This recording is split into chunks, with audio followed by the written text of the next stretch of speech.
అసలు శివతత్వానికి ఉన్న గొప్పతనం ఏమిటో తెలుసా? భక్తుణ్ణి నెత్తి మీద పైన పెడతాడు, తాను కింద కూర్చుంటాడు. ఆ మహానుభావుడు తిన్నడు. ఆయన భక్తిని తక్కువ చేసి మాట్లాడడానికి వీల్లేదు. అంత గొప్ప భక్తి తత్పరు.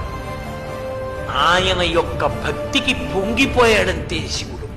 ముచ్చి దొంగదండాలు పెట్టి స్తోత్రాలు చేసి బిల్వదళాలు తీసుకొచ్చి వేసేస్తే పొంగిపోతాడనుకోకూడదు. ఆయన అసుతోషుడు, దానికి పొంగిపోతాడు, కాదంటలేదు నేను. కానీ మనసున్న చోట ఆయన పరవశించిపోతాడు, నెత్తి మీద పెట్టుకుంటాడు. ఆయన ఎంగిలి నీళ్లు నోట్లో పట్టుకొచ్చి లింగం మీద ఉమిశాడు, అభిషేకంగా తీసుకున్నాడు. అంటే మనం చేయకూడదు, తిన్నడికి తెలియదు కాబట్టి చేశాడు, దాన్ని భక్తితో స్వీకరించాడు. కాలి చెప్పుతో శివలింగాన్ని తుడిచాడు, కూర్చగా అంగీకరించాడు.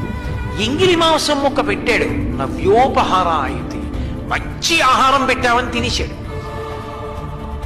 ఇంత పరవశించిపోయి అంత నీచమైనవన్నీ కూడా తన ఉపచారములుగా స్వీకరించి కొండ మీద కన్నప్పని పెట్టి తాను కిందున్నాడు.